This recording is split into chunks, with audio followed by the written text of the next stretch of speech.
যে খবরের দিকে নজর রাখবো, 24 নির্বাচনে কাশ্মীরের থেকে বেশি বাহিনী রাজ্যে 920 কোম্পানি কেন্দ্রীয় বাহিনী মোতায়েন।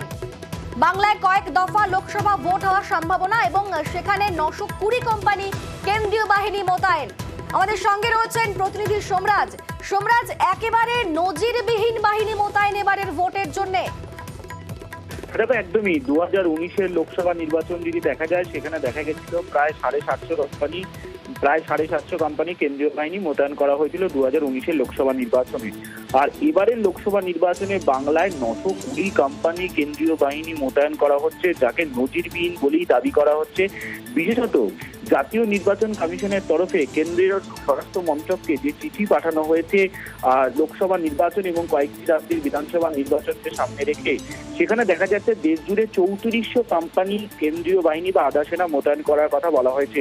এই 3400 কোম্পানি আধা সেনার মধ্যে পশ্চিমবঙ্গেই শুধুমাত্র 920 কোম্পানি কেন্দ্রীয় বাহিনী নির্বাচনকে, অর্থাৎ লোকসভা নির্বাচনকে শান্তিপূর্ণ উপায়ে পরিচালনা করার জন্য মোতায়েন করার কথা বলা হয়েছে, যেখানে 920 কোম্পানি শুধুমাত্র ভোট সংক্রান্ত কাজ পরিচালনা করবে।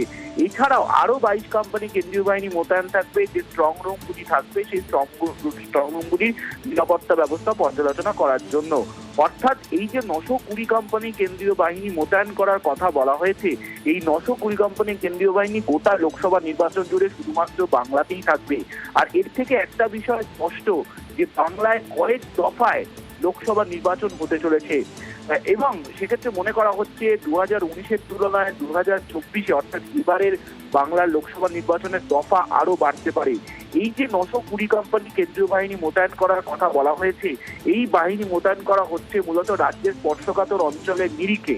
এবং যদি আরো একটা পরিসংখ্যান দেখো, সেখানে দেখা যায় জম্মু কাশ্মীরে 645 কোম্পানি কেন্দ্রীয় বাহিনী মোতায়েন করার কথা বলা হয়েছে এবারের লোকসভা নির্বাচনে। জম্মু কাশ্মীরের থেকেও বেশি কেন্দ্রীয় বাহিনী এ রাজ্যে মোতায়েন করা হচ্ছে, যা হচ্ছে 920 কোম্পানি।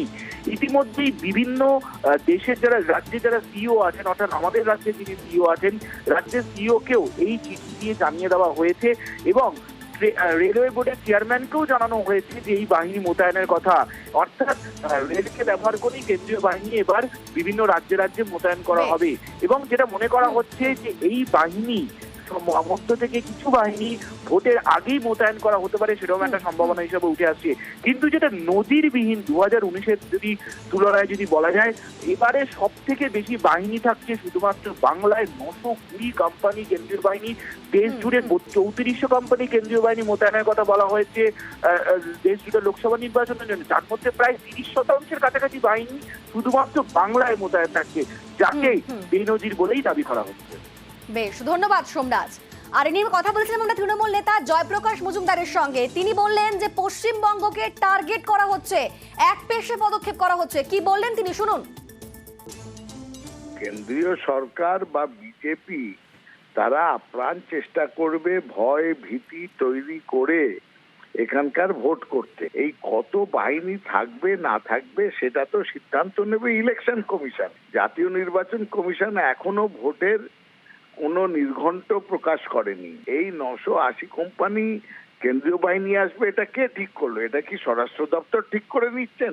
আমরা যেটা আশঙ্কা করছি, বিজেপি পার্টি আগে থেকেই বন্দোবস্ত করে নিচ্ছে কিভাবে একপাক্ষিক ভাবে এই নির্বাচনটা পরিকল্পনা করা যায়, নিয়ন্ত্রণ করা যায়। তাই আর এই মুহূর্তে আমাদের সঙ্গে রয়েছেন সিপিএম নেতা সুজন চক্রবর্তী। সুজন বাবু, এবারের যে সিদ্ধান্ত নেওয়া হচ্ছে একেবারে নজিরবিহীন বলা হচ্ছে, কারণ রাজ্যে 920 কোম্পানি কেন্দ্রীয় বাহিনী মোতায়েন করা শুধুমাত্র এই লোকসভা ভোটের জন্য। কি বলবেন? 920 কোম্পানি কেন্দ্রীয় বাহিনী চেয়েছে নির্বাচন কমিশন। এটা আমাদের রাজ্যের জন্য নজিরবিহীন নয়, দেশের ক্ষেত্রে এটা নজিরবিহীন।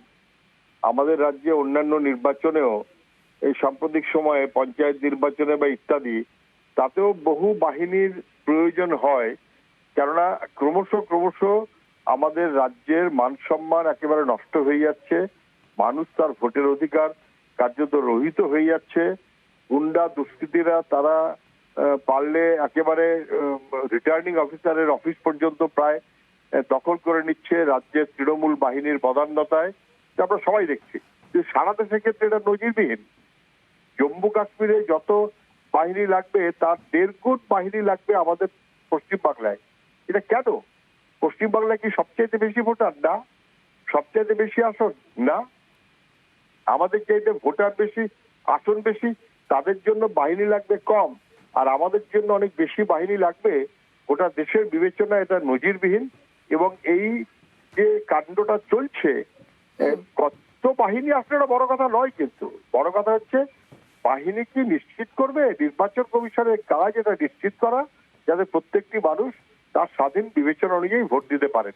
এটাকে নিশ্চিত করবে, নাকি বাহিনীর সংখ্যা দিয়ে বাকি কায়দা কানুন করে কাটিয়ে দেবে, যেটা আমরা অন্যান্য নির্বাচনে, এই পঞ্চায়েত নির্বাচনেও দেখেছি। এইটা আসল প্রশ্ন। মানুষ যেন নিজের ভোট নিজে ঠিকমতো দিতে পারেন, এটা নিশ্চিত করাটাই নির্বাচন কমিশনের ম্যান্ডেট। কি করে তারা করবেন এবং করতে চান কিনা, সেটাই আসল কথা। বেশ, ধন্যবাদ সুজন বাবু। আমরা বারবার দেখেছি যে পশ্চিমবঙ্গ রাজনৈতিক হিংসা হয়েছে এবং কোনোভাবেই এই হিংসাকে ঠেকানো যায়নি। যদি বাহিনীর প্রয়োজন হয় তাহলে তো অসুবিধার কিছু নেই, কিন্তু সেই বাহিনী যদি দেওয়ার পরে নিরাপত্তা সীমান্তের বিঘ্নিত হয়, সেটা কিন্তু আরেকটা বিপত্তির কারণ হয়ে দাঁড়াবে। কিন্তু পশ্চিমবাংলায় ভোটের হিংসা একটা ক্ষত হিসেবে পশ্চিমবাংলার গণতন্ত্রের উপরে রয়েছে। প্রিপোল অ্যান্ড পোস্ট পোল যে হিংসা হয় বাংলায়, সেই হিংসা কিন্তু ভারতবর্ষের মধ্যে নজিরবিহীন রাজ্যে। তো সেখানে যদি নির্বাচন কমিশন প্রিকশনারি মেজার নেন, তাতে অসুবিধার কি আছে? এই জন্যই 920 কোম্পানি সিআরপি আসছে এদের ডান্ডা দেওয়ার জন্য। ওটা লাঠিতে তেল মাখানো হচ্ছে, ভালো করে শাহজাহান, আরাবুল, শকত, জাহাঙ্গীর, রাজা গাজী, মেহেদি হাসান পিঠে ফেলা হবে।